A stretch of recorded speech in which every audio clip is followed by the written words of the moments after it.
thing, and then it goes, the chief of police and the mayor decide if it comes to us, and then you guys handle the arbitration, and that decision is final? That goes Howard back, and Howard? that goes back to your, no.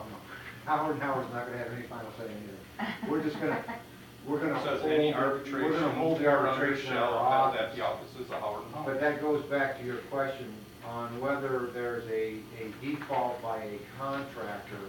If there is a default by the contractor, I'm assuming that the police chief and the police department would bring that to the mayor.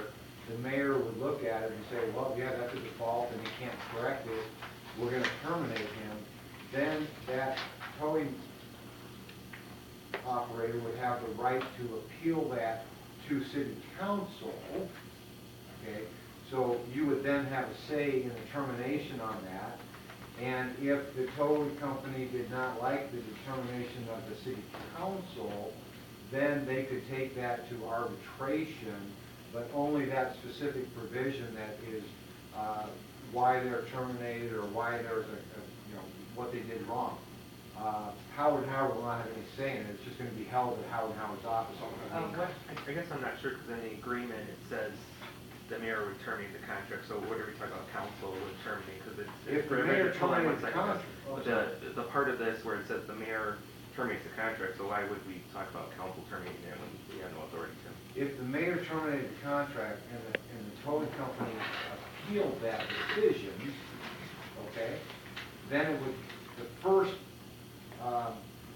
step in the process of trying to determine if that termination was justified or proper or, whatever, would then come to city council, and city council would have the right to say, well, no, we don't agree with that, or we do agree with that, and if you agreed with that, and then if the tow company said they wanted to appeal that decision, then it could go to arbitration, only on that particular issue. Okay. So it's a two-step process, the mayor and the city council. All right. Okay. Are there any other questions from council? Council Missouri. The duties listed on page 4. So if we were to go with the way it's written and have a primary and 2 secondaries, all of these duties would have to be done every day by all 3 guys, and all 3 guys would be able to do options, and all 3 guys would be able to do everything, right? So you'd be getting 3 daily reports, 3 weekly reports, release reports. That's all going to be coming in from 3 different sources into your department, Oh, that would be accurate. and they can all do options. Well, again, these are some of the things that we're going to have to follow up with.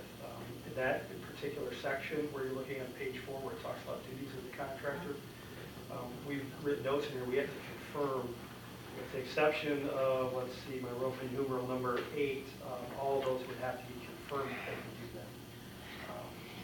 Again, our original inspection, many of those items, they couldn't prove just that they could do them at that time when we visited. So, Councilman Remick. Just another question here.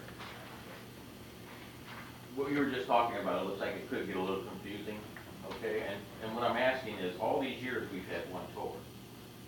And do you agree, and is it your recommendation, that by having 3 now, instead of the 1, which we've gotten along with where, 10, 15 years, 12 years, whatever it may be, that this is really going to benefit the city or change anything that we've been doing all along?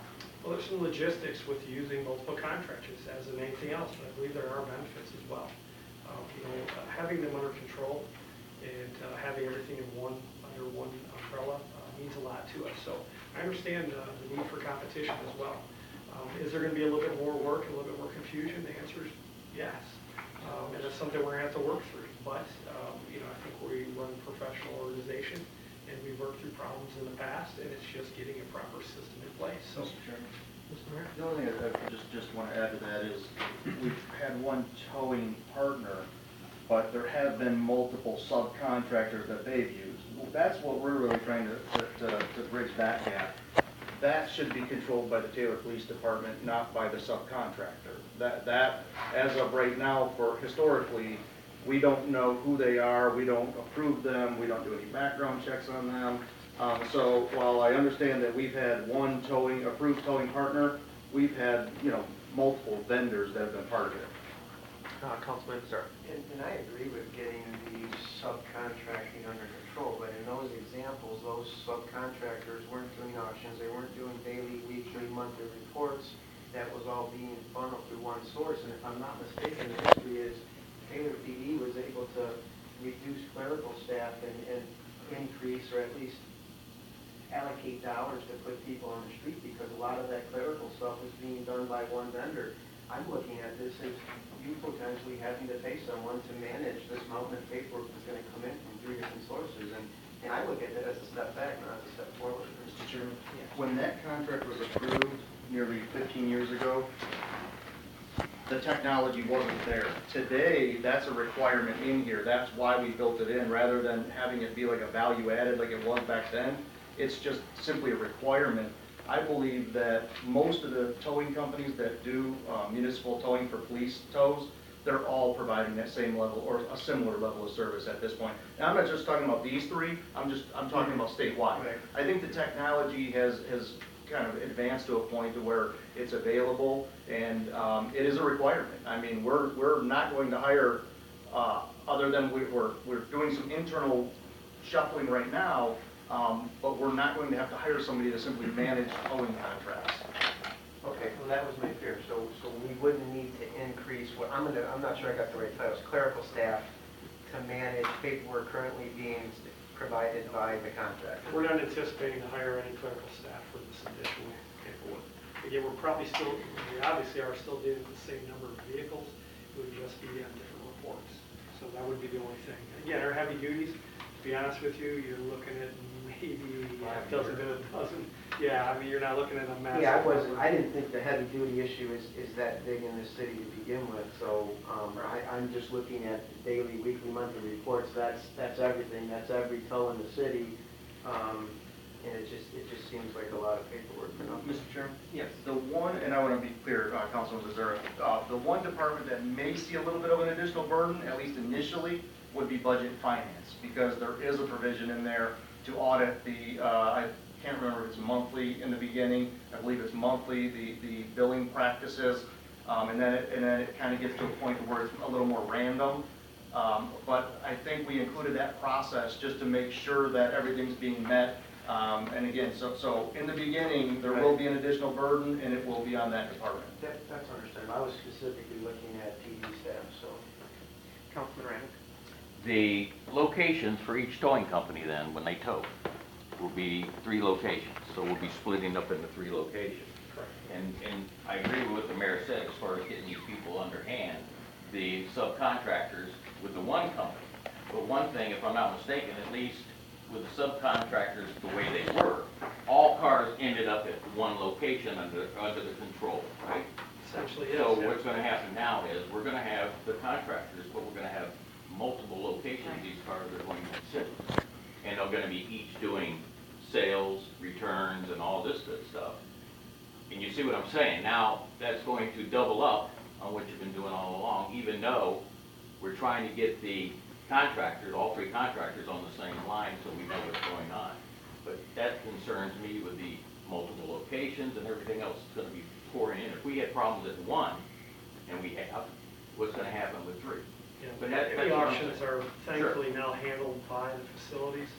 They're our designee, so we do not actually have to go on the scene for those. So that alleviates that problem. That came in the late 90s. They made that switch. I just have one last question. I think you kind of mentioned it, going back to that list of 8 things where maintaining the secured facility for the chain of evidence. We did notice that one of the 3 really did not have that capability. So you kind of mentioned that before. What's the thought on that? Are you just not going to use that one for?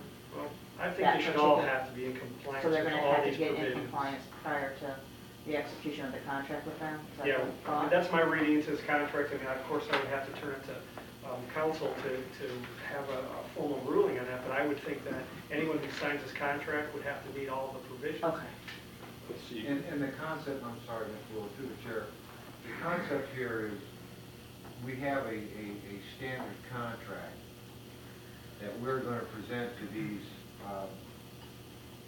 3 towers. We're not anticipating that they're going to want to make changes. If they do want to make changes, any change will be brought back to council for approval as to that contractor and/or any provision that they want to edit or change or negotiate. Could we What we'd technically like end up to with do- 3 separate distinct contracts then? We're gonna have them each sign, we're gonna have them each sign this agreement in its entirety, the way it's drafted. If they won't sign it, and we can't negotiate provisions that protect the city, or that don't make sense to the city, then, we'll bring it back to council and say, they won't sign the contract, what do you wanna do? I mean, that's the concept. I mean, the concept is not to let the towing company take this contract and then try to negotiate with us. The contract is, these are the rates, this is what you're gonna do, the police chief's gonna, manage this system, and he's gonna make the call, and these are the provisions that you're gonna have to adhere to. And if you don't adhere to it, and you don't sign this contract, Going down the road. you're gonna see you later. I don't want to overcomplicate it. This is the same thing as the RFP. All these companies bid on the RFP. They're all, they all should be capable of providing the level of service. It is not our intention to do business with any one of them until they can meet all the requirements. Okay, Councilman. I just got one more thing to say, that the biggest thing that's bothering me is, as you said, each group has their things that they have to fix, but some are a lot bigger than others. That's my biggest issue, because some of these people, when we put out the RFP, we changed the RFP to allow but I think we lessened it, we loosened it up too much. My biggest issue is I don't like the fact, my personal opinion, is that a vehicle can go in there. I just don't think a parts dealer is a good situation to be in, as a municipality having a tower. That is just my opinion, but that's part of my biggest issue is if some of these, they don't meet all the criteria, but we also have to look at what they don't meet. And if they don't meet those, they shouldn't even be part of the process. If it's a little tweak, that's one thing. But if they don't have a building for, safe storage, or they don't have this, or they don't have that, and I'm talking about all of them. If they don't have, top echelon things, then we should, look for other people. Councilman Zerl? The